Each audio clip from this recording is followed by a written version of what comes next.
Lost Face, written by Jack London and performed by Frank Marcopolos.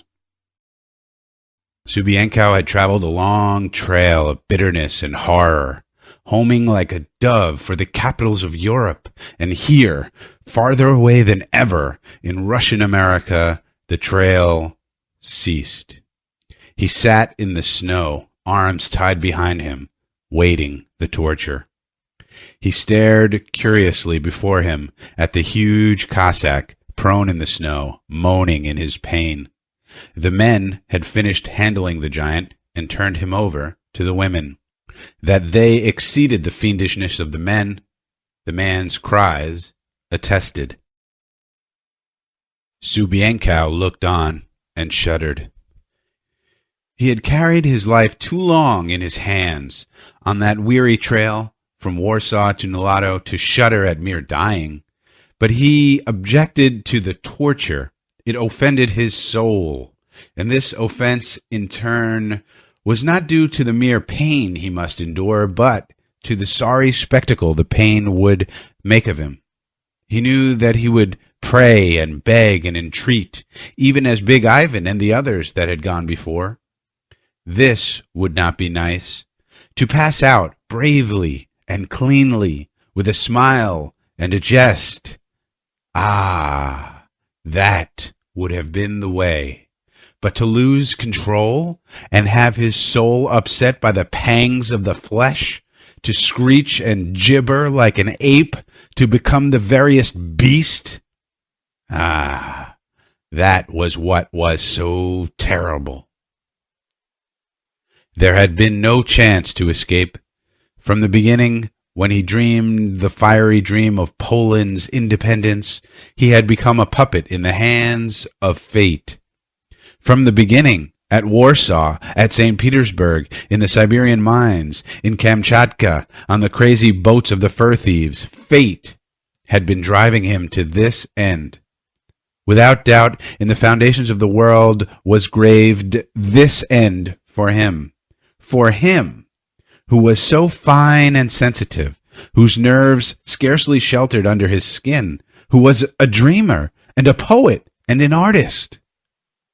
Before he was dreamed of, it had been determined that the quivering bundle of sensitiveness that constituted him should be doomed to live in raw and howling savagery, and to die in this far land of night, in this dark place beyond the last boundaries of the world. He sighed. So that thing before him was Big Ivan the giant, the man without nerves, the man of iron, the Cossack-turned freebooter of the seas, who was as phlegmatic as an ox, with a nervous system so low that what was pain to ordinary men was scarcely a tickle to him. Well, trust these Nulato Indians to find Big Ivan's nerves and trace them to the roots of his quivering soul. They were certainly doing it. It was inconceivable that a man could suffer so much and yet live. Big Ivan was paying for his low order of nerves. Already he had lasted twice as long as any of the others. Subienkow felt that he could not stand the Cossack sufferings much longer. Why didn't Ivan die? He would go mad if that screaming did not cease. But when it did cease, his turn would come. And there was Yakaga awaiting him too, grinning at him even now in anticipation. Yakaga, whom only last week he had kicked out of the fort, and upon whose face he had laid the lash of his dog whip. Yakaga would attend to him. Doubtlessly, Yakaga was saving for him more refined tortures, more exquisite nerve-wracking. Ah, that must have been a good one, from the way Ivan screamed. The squaws bending over him stepped back with laughter and clapping of hands. Subienkow saw the monstrous thing that had been perpetrated and began to laugh hysterically. The Indians looked at him in wonderment that he should laugh, but Subienkow could not stop. This would never do. He controlled himself, the spasmodic twitching slowly dying away. He strove to think of other things and began reading back in his own life. He remembered his mother and his father and the little spotted pony and the French tutor who had taught him dancing and sneaked him an old worn copy of Voltaire. Once again he saw Paris and dreary London and gay Vienna and Rome. And once more he saw that wild group of youths who had dreamed, even as he, the dream of an independent Poland, with a king of Poland on the throne at Warsaw. Ah, there it was that the long trail began. Well, he had lasted longest. One by one, beginning with the 2 executed at St. Petersburg, he took up the count of the passing of those brave spirits. Here one had been beaten to death by a jailer, and there, on that blood-stained highway of the exiles, where they had marched for endless months, beaten and maltreated by their Cossack guards, another had dropped by the way. Always it had been savagery, brutal, bestial savagery. They had died of fever in the mines under the knout. The last 2 had died after the escape in the battle with the Cossacks, and he alone had won to Kamchatka with the stolen papers and the money of a traveler he had left lying in the snow. It had been nothing but savagery. All the years, with his heart in studios and theaters and courts, he had been hemmed in by savagery. He had purchased his life with blood. Everybody had killed. He had killed that traveler for his passports. He had proved that he was a man of parts by dueling with 2 Russian officers on a single day. He had had to prove himself in order to win to a place among the fur thieves. He had had to win to that place. Behind him lay the 1,000-years-long road across all Siberia and Russia. He could not escape that way. The only way was ahead, across the dark and icy sea of Bering to Alaska. The way had led from savagery to deeper savagery. On the scurvy-rotten ships of the fur thieves, out of food and out of water, buffeted by the interminable storms of that stormy sea, men had become animals. Thrice he had sailed east from Kamchatka, and thrice, after all manner of hardship and suffering, the survivors had come back to Kamchatka. There had been no outlet for escape, and he could not go back the way he had come, for the mines and the knout awaited him. Again, the 4th and last time, he had sailed east. He had been with those who first found the fabled Seal Islands, but he had not returned with them to share the wealth of furs in the mad orgies of Kamchatka. He had sworn never to go back. He knew that to win to those dear capitals of Europe, he must go on. So he had changed ships and remained in the dark new land. His comrades were Slavonian hunters and Russian adventurers, Mongols and Tartars and Siberian aborigines. And through the savages of the New World they had cut a path of blood. They had massacred whole villages that refused to furnish the fur tribute. And they, in turn, had been massacred by ship's companies. He, with one fin, had been the sole survivor of such a company.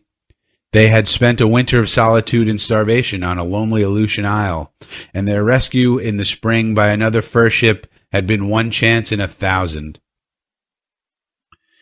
But always the terrible savagery had hemmed him in. Passing from ship to ship and ever refusing to return, he had come to the ship that explored south. All down the Alaska coast, they had encountered nothing but hosts of savages. Every anchorage among the beetling islands or under the frowning cliffs of the mainland had meant a battle or a storm. Either the gales blew, threatening destruction, or the war canoes came off, manned by howling natives with the war paint on their faces, who came to learn the bloody virtues of the sea rovers' gunpowder. South they had coasted, clear to the mythland of California.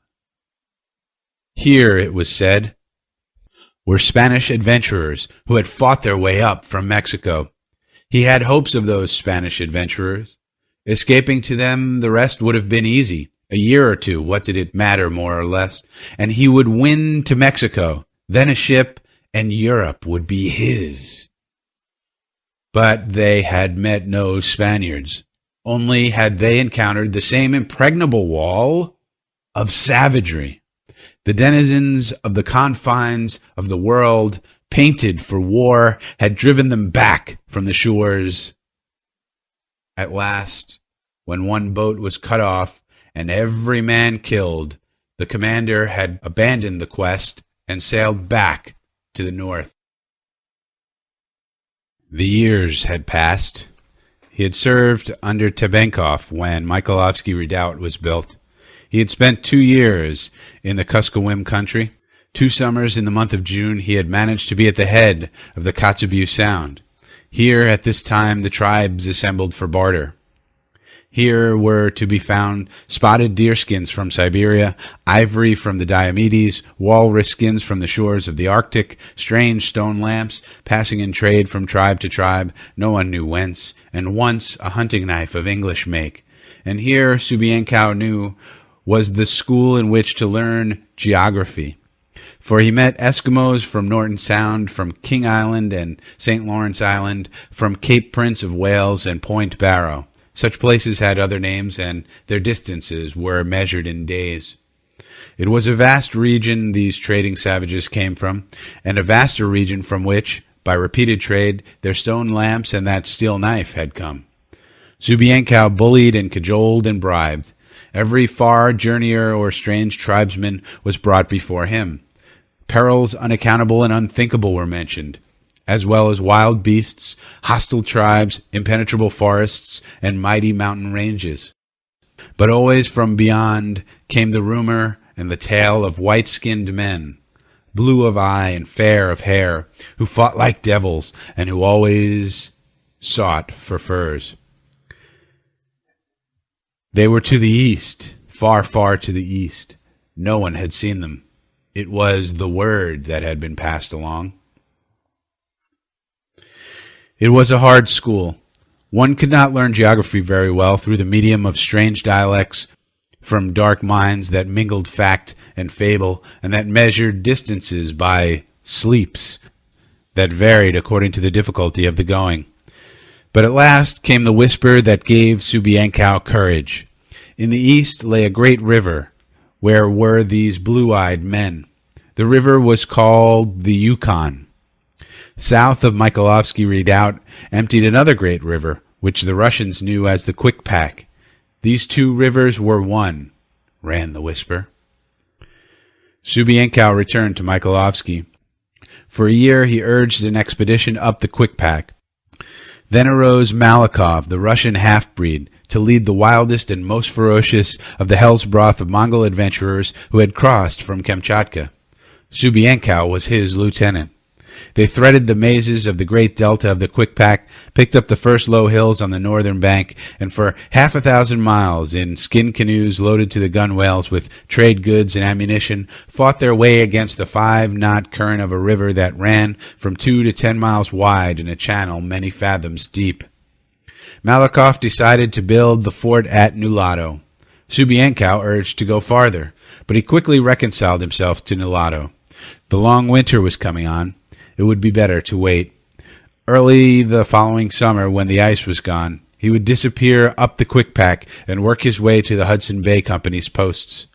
Malikov had never heard the whisper that the Kwikpak was the Yukon, and Subienkow did not tell him. Then came the building of the fort. It was enforced labor. The tiered walls of logs arose to the sighs and groans of the Nulato Indians. The lash was laid upon their backs, and it was the iron hand of the freebooters of the sea that laid on the lash. There were Indians that ran away, and when they were caught, they were brought back and spread-eagled before the fort, where they and their tribe learned the efficacy of the knout. 2 died under it. Others were injured for life, and the rest took the lesson to heart and ran away no more. The snow was flying ere the fort was finished, and then it was the time for furs. A heavy tribute was laid upon the tribe. Blows and lashings continued, and that the tribute should be paid, the women and children were held as hostages, and treated with the barbarity that only the fur thieves knew. Well, it had been a sowing of blood, and now was come the harvest. The fort was gone.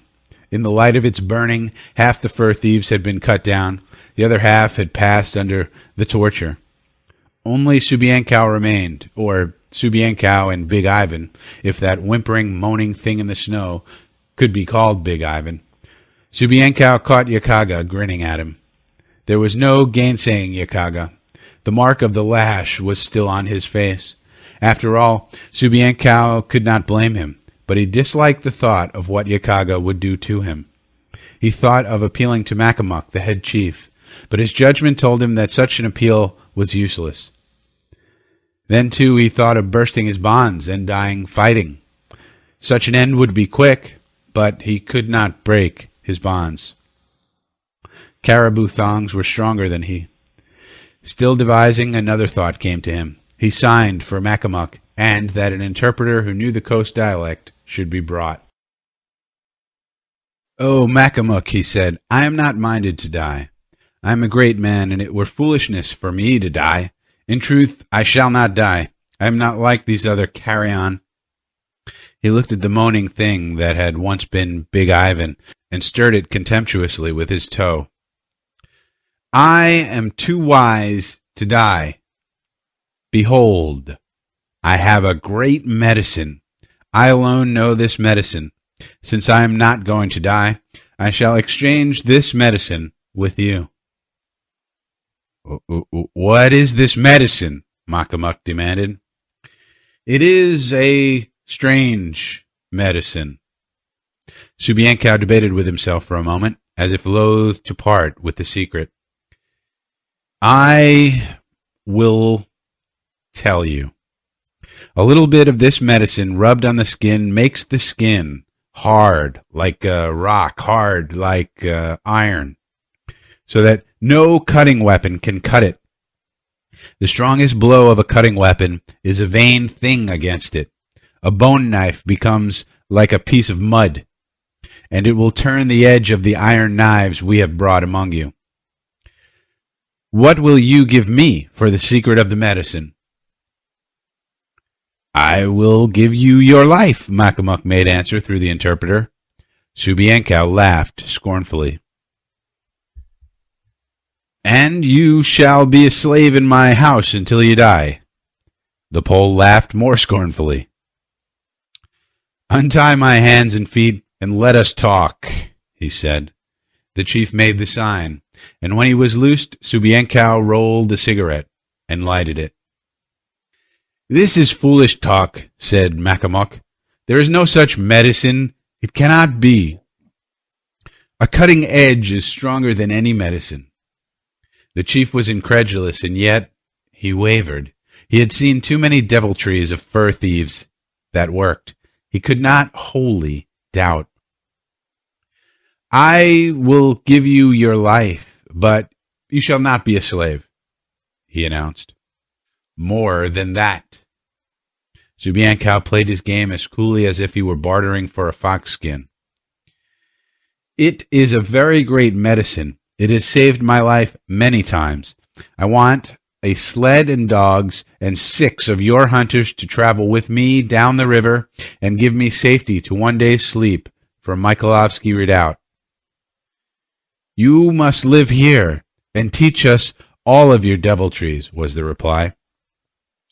Subienkow shrugged his shoulders and remained silent.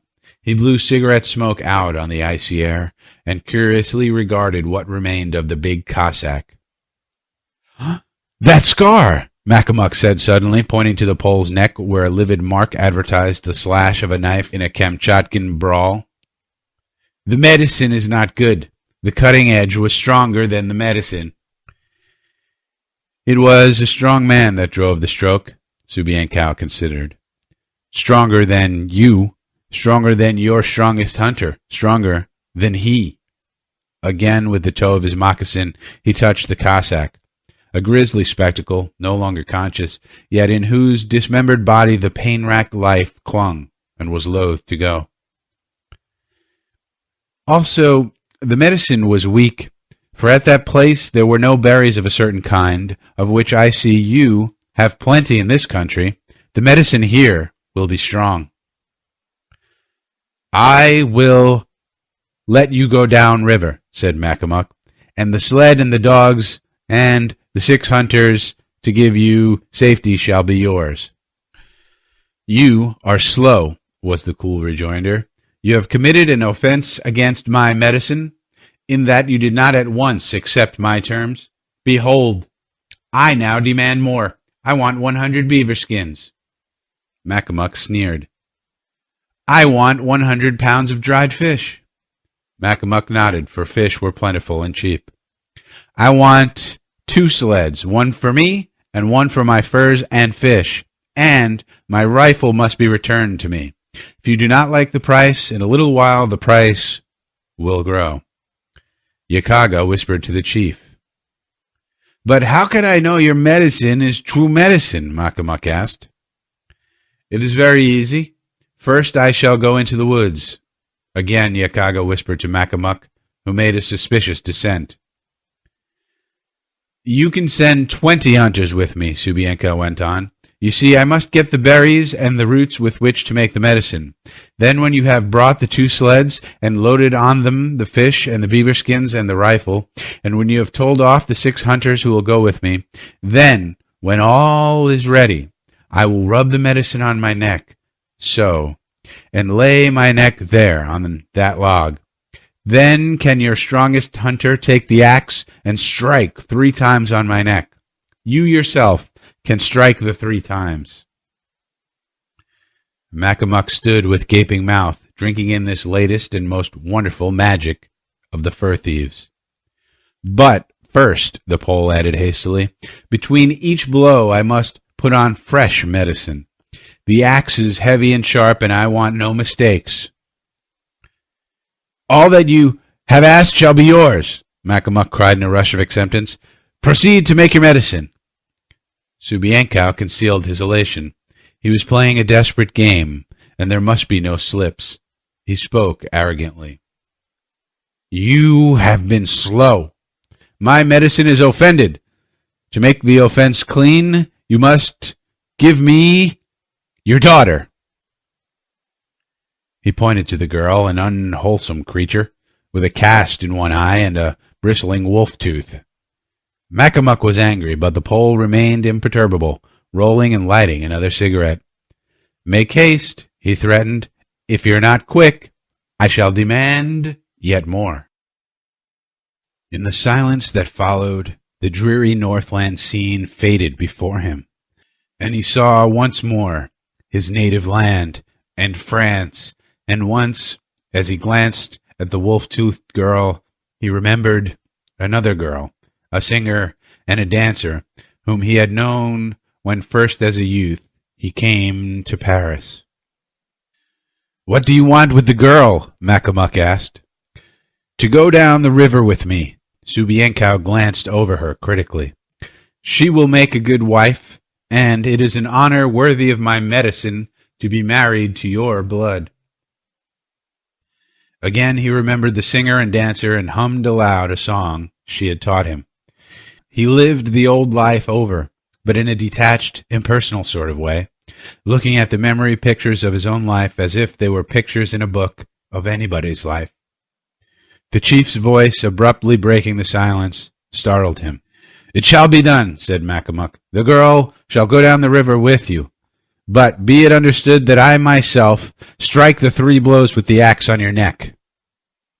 But each time I shall put on the medicine, Subienko answered with a show of ill-concealed anxiety. You shall put the medicine on between each blow. Here are the hunters who shall see you do not escape. Go into the forest and gather your medicine.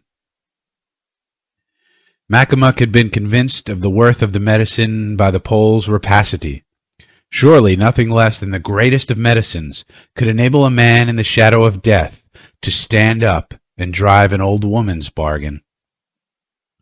Besides, whispered Yakaga when the Pole with his guard had disappeared among the spruce trees, when you have learned the medicine, you can easily destroy him. But how can I destroy him? Makamuk argued. His medicine will not let me destroy him. There will be some part where he has not rubbed the medicine, was Yakaga's reply. We will destroy him through that part. It may be his ears. Very well, we will thrust a spear in one ear and out the other. Or it may be his eyes. Surely the medicine will be much too strong to rub on his eyes. The chief nodded. You are wise, Yakaga. If he possesses no other devil things, we will then destroy him. Subienkow did not waste time in gathering the ingredients for his medicine. He selected whatsoever came to hand, such as spruce needles, the inner bark of the willow, a strip of birch bark, and a quantity of mossberries, which he made the hunters dig up for him from beneath the snow. A few frozen roots completed his supply, and he led the way back to camp. Makamuk and Yakaga crouched beside him, noting the quantities and kinds of the ingredients he dumped into the pot of boiling water. You must be careful that the mossberries go in first, he explained. And, yes, one other thing, the finger of a man. Here, Yakaga, let me cut off your finger. But Yakaga put his hands behind him and scowled. Just a small finger, Subienkow pleaded. Yakaga, give him your finger, Makamuk commanded. There must be plenty of fingers lying around, Yakaga grunted, indicating the human wreckage in the snow of the score of persons who had been tortured to death. It must be the finger of a live man, the Pole objected. Then you shall have the finger of a live man. Yakaga strode over to the Cossack and sliced off a finger. He is not yet dead, he announced, flinging the bloody trophy in the snow at the Pole's feet. Also, it is a good finger because it is large. Subienkow dropped it into the fire under the pot and began to sing. It was a French love song that, with great solemnity, he sang into the brew. Without these words I utter into it, the medicine is worthless, he explained. The words are the chiefest strength of it. Behold, it is ready. Name the words slowly, that I may know them, Makamuk commanded. Not until after the test. When the axe flies back 3 times from my neck, then I will give you the secret of the words. But if the medicine is not good medicine? Makamuk queried anxiously. Subienkow turned upon him wrathfully. My medicine is always good. However, if it is not good, then do by me as you have done to the others. Cut me up a bit at a time, even as you have cut him up, he pointed to the Cossack. The medicine is now cool. Thus I rub it on my neck, saying this further medicine. With greater gravity he slowly intoned a line of the Marseillaise, at the same time rubbing the villainous brew thoroughly into his neck. An outcry interrupted his play-acting. The giant Cossack, with the last resurgence of his tremendous vitality, had arisen to his knees. Laughter and cries of surprise and applause arose from the mulattoes as Big Ivan began flinging himself about in the snow with mighty spasms. Subienkow was made sick by the sight, but he mastered his qualms and made believe to be angry. This will not do, he said. Finish him, and then we will make the test. Here, you, Yakaga, see that his noise ceases. While this was being done, Subienkow turned to Makamuk. And remember, you are to strike hard. This is not baby work. Here, take the axe and strike the log so that I can see you strike like a man. Makamuk obeyed, striking twice, precisely and with vigor, cutting out a large chip. It is well. Subienkow looked about him, at the circle of savage faces that somehow seemed to symbolize the wall of savagery that had hemmed him about ever since the Tsar's police had first arrested him in Warsaw. Take your axe, Makamuk, and stand so. I shall lie down. When I raise my hand, strike, and strike with all your might, and be careful that no one stands behind you. The medicine is good, and the axe may bounce from off my neck and right out of your hands. He looked at the 2 sleds with the dogs in harness, loaded with furs and fish. His rifle lay on top of the beaver skins. The 6 hunters who were to act as his guard stood by the sleds. "Where is the girl?" the Pole demanded. "Bring her up to the sleds before the test goes on." When this had been carried out, Subienkow lay down in the snow, resting his head on the log like a tired child about to sleep. He had lived so many dreary years that he was, indeed, tired. "I laugh at you and your strength, O Macamuc," he said. "Strike, and strike hard." He lifted his hand. Macamuc swung the axe, a broadaxe for the squaring of logs. The bright steel flashed through the frosty air, poised for a perceptible instant above Macamuc's head, and then descended upon Subienkow's bare neck. Clear through flesh and bone it cut its way, biting deeply into the log beneath. The amazed savages saw the head bounce a yard away from the blood-spouting trunk. There was a great bewilderment and silence, while slowly it began to dawn in their minds that there had been no medicine. The fur thief had outwitted them. Alone of all their prisoners, he had escaped the torture. That had been the stake for which he played. A great roar of laughter went up. Macamuc bowed his head in shame. The fur thief had fooled him. He had lost face before all his people.